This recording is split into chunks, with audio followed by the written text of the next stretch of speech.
we've talked about a little bit this off camera in terms of teams that finished under 500 last year that didn't make a bowl game that we think are going to make a big, giant step up this year. So with that said, obviously we talked about a number of different programs that we think could kind of fit this mold. But if you have a team or two in mind that you really think are kind of ready to take that next step and go from a 4 or 5 win team to possibly, 6, 7 and above. Yeah, it's a fun time of year being in May, off season, right in the middle of the season ending to the new season beginning. There's a lot of optimism around the college football landscape of teams hoping to improve. The team I would like to start out with would be the Kansas Jayhawks. 5-7 last year, really up and down year. Jalen Daniels, star quarterback, has been struggling to stay on the field.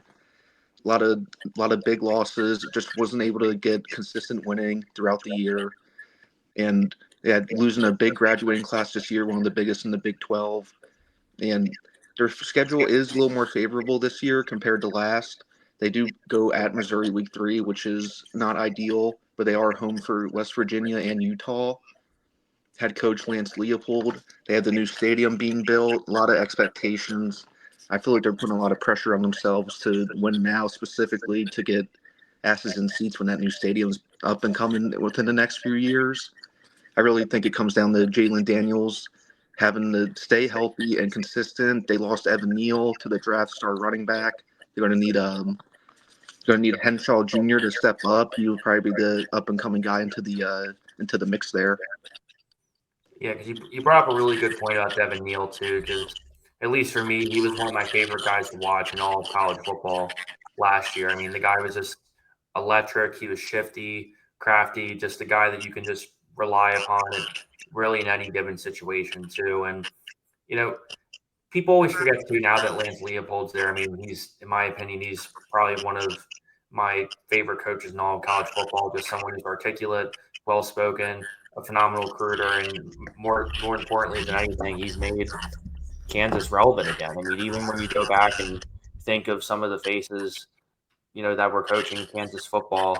I mean, I go back and I think of, the Charlie Weiss era, and I go back and I'm like, there were times where Kansas, they'd be lucky to win, 2, 3 games a year, and that was for a good decade and a half. And now they're at the point now where, yes, they still are a basketball school to a degree, but they also, are seemingly be willing to invest more in football now. I mean, you mentioned the building of the new stadium. Obviously, Daniel's going to be a big part of that. I mean, he has, at least for me, he's definitely one of the best quarterbacks in all of the Big 12. And, if that pass protection can get shored up a little bit, if they can continue building off the momentum they did last year, because that's another thing that's worth mentioning too, is I'm pretty sure they won their last 3 games. Mm-hmm. And they had a number of upsets too. Like I think it was BYU I'm pretty sure they beat BYU. And so it just goes to show that, Kansas can definitely be one of those teams that I think we could be talking about in terms of a bowl game. I'm not necessarily sure if they're competing for a Big 12 yet, a Big 12 title, but that's, for all the Big 12 guys out there, that's one of the big reasons why, I enjoy covering the Big 12 more often now, is just because of how open it is. Yeah, it's been fun to watch their transformation. It feels like a longer than it was. They were winning 1 to 4 games for a long period of time. It's been really cool to watch that whole growth and seeing how the fan base has rallied back around them. Say their attendance in those dog days were not ideal, and also worth mentioning too, they avoid BYU, TCU, Arizona State, and Colorado this year. So definitely a more favorable schedule. Yeah, I mean, and you're at the point now where I always forget about this too, about Lance Leopold. He's going to his 5th year now, because you look at him and he went 5-7 last year, 9-4 the year before, 6-7 the year before that, and then in 2021 he was 2-10, and then before that he did 6 years at Buffalo too. So he understands what it's like to recruit at these type of schools where it's going to be incredibly difficult initially, because Buffalo, Kansas, difficult places to recruit.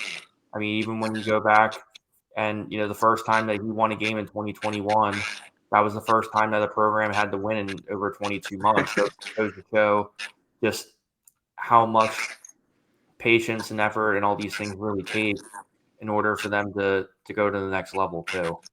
Yeah, it seems like Kansas's front office has been pretty patient too, as Linehan tried to get through these, especially last year too. It's just they just really couldn't get anything going consistently. Now, granted, I mean, there's obviously going to be a couple question marks with them. You kind of sit there and wonder, to most notably, just kind of on the defensive side of the ball and whether or not they can actually start off hot. Because even when I go back to the 2023 season, Kansas began the year 4-0, just like they did in 2022, and then fortunately it worked out in 2023 where they went 9-4. But I'm just curious of you know how consistently can they be throughout the year, because to me they are one of those programs where they are such an up and down team. When they're going, and when they're not, it can be really difficult. But when you have a guy like Jalen Daniels who is a natural leader, who you know is a guy that you can count on too. There's definitely a lot of moving parts and a lot to suggest that the Jayhawks are a team that we're going to be talking about in December. Yeah, it's a really competitive Big 12, and I, 5-7 last year. I think they can upset, jump 1 or 2 wins. I'm week 3 at Missouri. I don't expect them to win, but I think it will be a good test just to see where they are for an early season matchup. Yeah, and it's good too that you mentioned.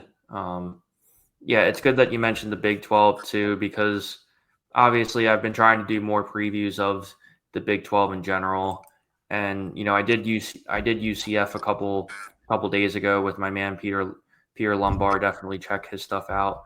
Uh, Definitely check his stuff out. But there's definitely some other Big 12 teams that I think could be in that discussion too. And obviously, I think West Virginia could be a team that we're talking about with first year Rich Rodriguez. That's going to be a storyline worth mentioning. Obviously, you have the Iowa States of the world, the Baylors, all of those who are going to continue the resurgence. But I'm pretty sure you had another Big 12 team that you wanted to give a little bit of a shout out to. Yeah, I'd like to give a shout to the Houston Cougars. Second year coach Willie Fritz he was previously at Tulane for a long time, and it's interesting too. His first year to second year jump at Tulane, they went from 2-11 to 12-2, and this is his second year at Houston. They went 4-8. I'm curious to see how they are this year. He is 65 years old, so it is interesting to think about how long he will be there in the future of the program. But he's building it his way. He's taking his time. He is hitting the transfer portal hard, and a new quarterback. They had previously five-star Connor Wegman, who was committed to Texas A&M, had a shaky road there, and ended up transferring to Houston. But he injured his shoulder last season, wasn't able to play at all. So he will be back, and I expect him to be a starting quarterback this year. Yeah, because I mean, for those of you who haven't watched Connor Wegman at Texas A&M, it's just a tough sell for me to think that he's going to be 100% healthy the whole time and being able to kind of lead this Houston team back to where they should be, which is in bowl games every year. Because the Cougars have gone 4-8 the past two years in the Big 12 and this is actually the first time in back-to-back seasons that they haven't made a bowl game since 2001 and 2002. So it goes to show that, the years beyond this, Houston was relatively consistent in terms of making a bowl game every year and not necessarily winning conference championships or anything, but a team that you looked on the schedule and said, hey, they're at least respectable too. But it's good that you mentioned Willie Fritz too, because, he's definitely been in some really tough situations. And, for the most part too, is a guy that I think doesn't get a lot of credit. And even in the last coaching cycle, not a lot of people talked about Willie Fritz going to Houston, but I also think a lot of people also justifiably so knew how difficult it was going to be, especially when you watch Houston's offense last year, one of the worst in the nation. As in 9 of their games, they failed to score at least 18 points. Yeah, they were statistically actually ranked second worst offense in college football. So Connor Wegman being there will be hopefully a huge bump. They definitely need it. They also got transfer portal tight end from Ball State, Tanner Kozoil. He is just a bog magnet and catches everything he sees. And their defense was pretty solid last year. Granted, their offense couldn't score, so they're on the field a lot, but they really were not a lot of splash plays, but they're good level of play. And their schedule this year, they do avoid Oklahoma, BYU, and Kansas State. So they're in an interesting spot. Willie Fritz definitely knows what he's doing. Connor Wegman's a huge wild card here, but Houston, they hit in the portal hard. They had tied with Colorado for the most incoming players this year. So it's going to be down to see if the Willie Fritz and that coaching staff can plug and play these guys and see if they can especially improve that offense first and foremost. Yeah, because you're right. I mean, the only team that was worse than them offensively was Kent State. So to be in that kind of comparison definitely is right. The good news is, I mean, they do have some returning production on the offensive line. David Ndokwe is an experienced offensive left tackle who I think is going to be able to help kind of mesh together these new starters, such as Dolan Merriman from Texas Tech, who's going to be a really nice addition. And also, you got leading rusher Deshaun Sanford, who is returning to Houston, and I think is going to definitely help contribute a lot more. But at the same time, too, I mean, the reality is that they just can't rely on the defense to completely keep them in games like they did last year, because the reality is that the defense was on the field so often.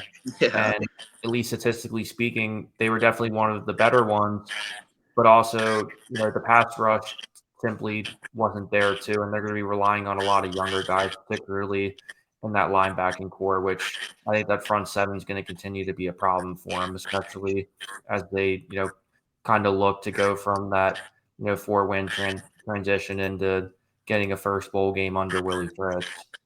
Yeah, having a big graduating class this year is definitely not ideal, which and recruiting in Texas you would think is easy, but when you're Houston with all those powerhouses out there, it's really not as easy as you would think. So it's really those transfer portal players are really gonna have to step in right away and come at a high effort. Yeah, because that's part of the issue of it too. Is when you're taking the Colorado route and deciding to bring in a bunch of transfers. I mean, it's almost like you're metaphorically rolling the dice. I mean, even when I Mhm. sit and look at some of these other guys that they brought in, particularly in the secondary, I see C.J. Douglas, who's coming in from Stanford, one of the better FCS programs in the country. You have Mark Stampy, the second from Georgia Southern, who's going to be filling in at safety, and you also got Will James, who's coming in from Southern Miss too, who are going to be another cornerback that they're going to have to rely on as probably more of a nickel guy than anything. Yeah, to be fair, the landscape now is a lot different with obviously the NIL and recruiting, so it's not as easy as it used to be to just be able to recruit talent, and develop them for a couple years. So I'll give them a little bit of leeway in as terms of not being able to recruit as strongly, but it's definitely a roll of the dice because if they don't play well, then you're hoping the backup is somehow better. But when it works, and when it doesn't, it doesn't. So it'll definitely be interesting to see. Yeah, because even when you first brought up Houston, I was definitely a little skeptical too. But then it kind of reminded me. I'm like, well, we had the same I bet a lot of people had the same conversation about Arizona State, for example. But Arizona State ended up winning, and we all kind of thought that the Wildcats were going to be the team that we were going to be talking about winning 9, 10 games and competing for a Big 12. And then ultimately ended up completely flip flopping. So for all we know, it could be Houston and TCU on top, but then Baylor and Iowa State being on the bottom for all I know. Yeah, that's what makes the Big 12 such an interesting conference. There's obviously teams that are consistent, but every year there's a team that can go from seventh to first, and vice versa. Yeah, because now that we're kind of on the Big 12 wagon here, I mean, I think it's definitely worth at least bringing up Utah in this conversation too. Obviously, they're in an interesting spot too, because I think what ultimately ended up hurting them was just the awful quarterback play that they had last year. Kind of reminds you a lot of like just kind of a crappier version of Iowa, in the sense that if they just had at least a somewhat of a competent offensive line and a decent quarterback, you definitely kind of sit there and wonder the what if with them. But at the same time, when you have a guy like Kyle Whittingham, you have such an established staff and culture. I definitely have a lot more faith this year.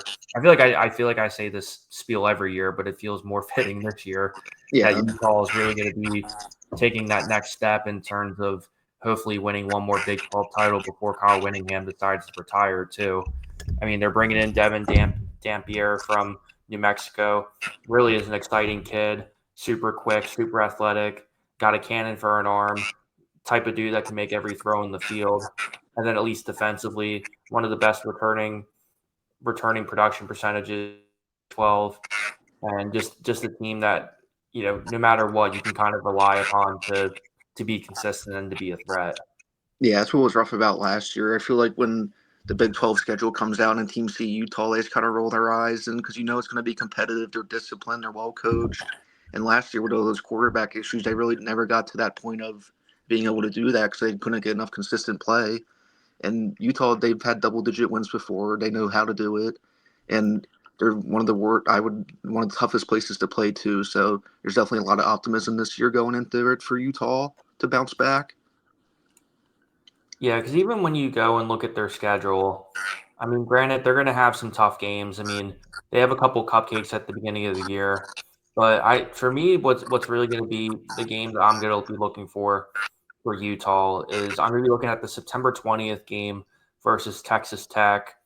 Texas Tech's getting so much hype for this year, and rightfully so. I mean, when your general manager has to turn down a deal from Notre Dame, you know damn well that you're doing something right. So you worry about that game. Kansas also does finish the year at or Utah finishes the year at Kansas. So that will be an interesting one to watch too. And also Utah is also hosting Colorado on the 25th too. And so at least for me, hindsight 2020, I think those are going to be two games that we're going to be sitting watching and saying to ourselves, hey, is this Utah team a team that's going to be contending in the Big 12 again? Or are they going to get off to a rough start versus the Texas Techs, the West Virginias, and Arizona States and ultimately kind of fall? Because obviously they actually have a kind of a tough schedule. I mean, this stretch of Texas Tech, West Virginia, Arizona State, BYU, and Colorado. I mean, that's a tough 5-game stretch. I don't care how great of a team you are. That's the Holy War is obviously one of the best rivalries and really in all of college football, really. And then you play a tough Arizona State team, but at the same time, too, Utah is one of those teams that you just really can't place your bets against.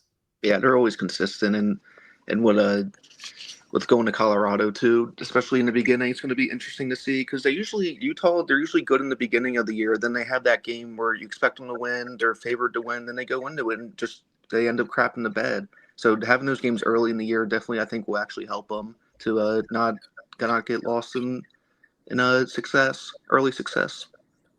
Yeah, and also too, they bring in Jason Beck as another guy from New Mexico too. So you're going to have Jason Beck coming from New Mexico. You have Devin Dampier, who's going to be following him as well. And they fired Andy Ludwig.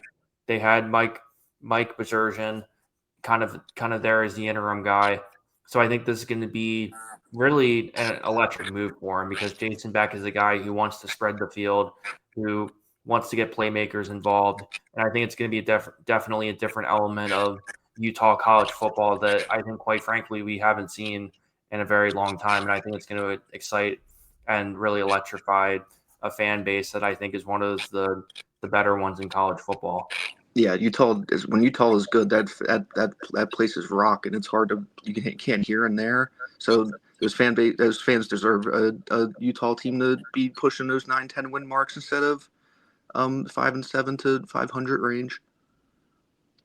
Yeah, especially too because they're at the point where at least offensively they kind of just needed that little infusion of energy and optimism that we really haven't seen in probably at least 2 seasons. I mean, you go back and the whole Cam Rising thing is finally put to bed now, and now we're just kind of at a point where we can really just see a rejuvenated team, especially considering that they, going into that year they were on a 7-game losing streak, and it was their first year in the Big 12. So just definitely something that they're not accustomed to seeing, and something I think they're going to make a comeback for, since this will be, all things considered, it's the first time that they missed a bowl game since 2013. Yeah, that's saying a lot for Utah. Yeah, and we have an extra moment here too. So, we obviously, I don't think I've been as good as I would like to be covering the group of five schools, but at least until August, I definitely would like to give them a little more attention. So if you have, group of five school or two that you think people should kind of keep their eye on in terms of teams who were under 500 last year that could really make a big step up. Yeah, I have a few fun ones. I'll start with the Air Force Falcons. This was one of the ones I was pretty excited to do some research for. They ended last year on a 4-game winning streak. Option offense, obviously being in an Air Force Academy team, but they run the ball extremely well. The problem last year was quarterback play. They really didn't get consistency at all throughout the year. They went through a couple guys. No one was really able to stick. Head coach Troy Callahan entering his 19th year for the Falcons. He's been consistent there. He's been winning there. The past 2 or 3 years before this, they were a 9 to 10 win team. So I don't think they're really far away from being able to bounce back as long as that they get that quarterback situation figured out. It's looking like it's going to be Josh Johnson right now, but that's still to be determined with the the preseason battle. And I'll just bounce over to the Sun Belt, show some love to the Old Dominion Monarchs, year 6 of Ricky Rain. A little interesting spot. They've been in the Sun Belt a while now, but they really haven't had much sustained success besides a couple years of being close to 500. Old Dominion 2 loves to run the rock. Best running game in the Sun Belt. Just run it down your throat. Passing was not good enough either. And with that being said, passing wasn't good enough, and they lost their top receivers to the draft and the transfer portal. So they're going to need those. They have a JUCO, Ja'Cory Thomas, who's going to probably be their lead guy. A lot of expectations. He's going to have to carry the load for them. And I was touching their defense real quick. Strong pass rush. They lost their top running back, Jason Henderson. He's back from a knee injury last year, tackling machine, led their team in tackles for multiple years, and really the quarterback of their defense.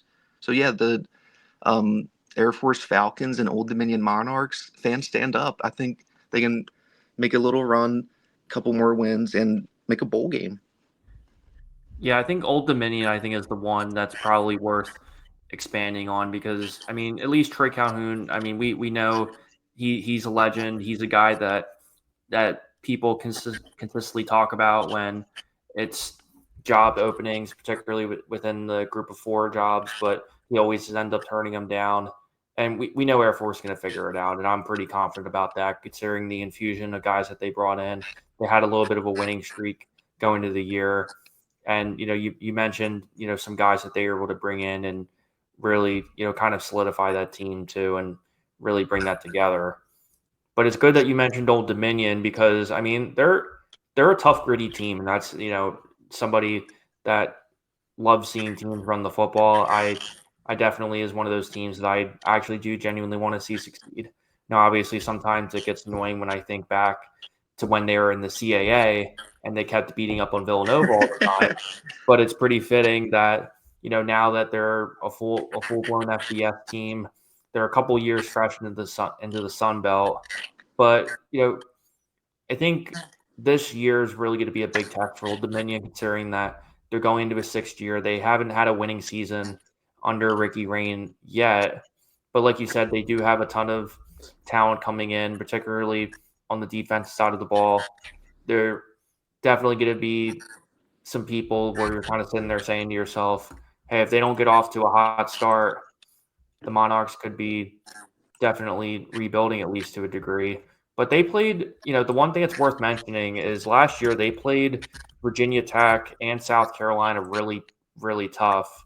And that's something worth mentioning too, because, for the most part, Old Dominion is still a relatively young team, at least if you're talking historically in terms of them at large. But it's worth mentioning their schedule real quick too as I pull this up. Obviously, you start off the year versus Indiana, which is tough. You have your yearly game versus Virginia Tech, but also, I mean, fortunately you host Liberty and Coastal Carolina. You're on the road versus James Madison, and you also play Troy and Louisiana Monroe, games that I think are to be relatively manageable. So this is definitely at least a team, in my opinion, that I would have to agree with you that I would not be surprised. We're talking about an Old Dominion team that wins at least 7, 8 games this year, if not more.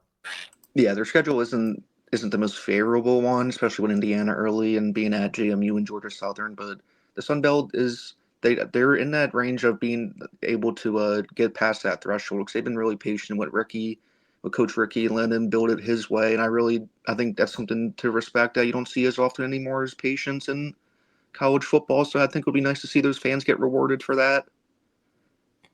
Yeah, because the one problem too with Old Dominion, they've pretty consistently been a streaky team. Because I mean, even if you go back into 2024, they lost their first three. Then later into the year, they won 3 in a row. Then they lost 3 after that. So if they really want to kind of take the next step and get there, I definitely would like to see some more consistent play, a little bit more discipline, because there's definitely a number of times that definitely could have cost them. I mean, I go back into that Georgia State Bowling Green game where if a couple of things didn't really go their way, we'd be having a different conversation in terms of where Old Dominion's at. Yeah, that game at James Madison early in the year too will be a nice test for them as two teams that are looking to climb to the top of the Sun Belt. Yeah, I mean, the only other team that I'll worth mentioning for the group of 5 is I'm really curious to see where this Temple Alice team go. And I know that this isn't probably one of the in-demand picks in general, just because, everybody knows that Temple is definitely a difficult place to win at.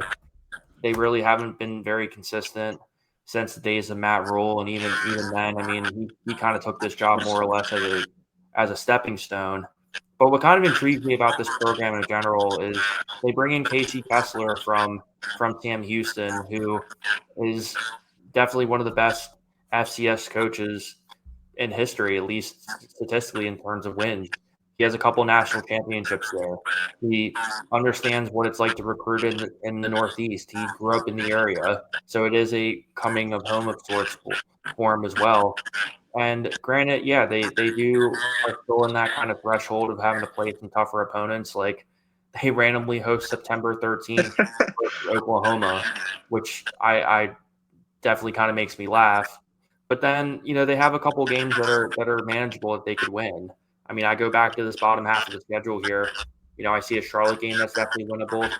San Antonio, you have Tulsa there too in East Carolina. So if they can get it onto a streak and some momentum, and a lot of these recruits that they brought in, particularly in the transfer portal, I definitely think it's something that they can kind of build on and definitely make it interesting. Yeah, Temple's another one of those teams too. They're so easy to root for. Like watching them last year too. They're pretty much overmatched in majority of their games, but those guys fought and fought. They would not give up no matter what. I've always admired that, especially with a team with that record. It's so much easier to just not care. And there's a couple of games they were so close to winning, and they just couldn't get that final thing. So I would definitely be rooting for Temple to see some improvement there. Yeah, because even I was at the Coastal Carolina game last year, and even though Coastal Carolina kind of dominated that game for the most part, even though the score only said 28-20, Temple's definitely kind of a gritty team too, and one of those teams that I wouldn't be surprised if we're talking about that makes kind of an immediate turnaround, even though on paper it definitely doesn't seem as exciting as a lot of the other teams that you would typically see. Yeah, it's definitely one of those teams on the schedule where I feel like teams see Temple, they're like, oh yeah, it's Temple. Then once they start playing, I'm like, whoa, these guys are actually came to play. So I think I'll be excited to see what the new coach too. Hopefully they'll be able to carry that over. I expect them to.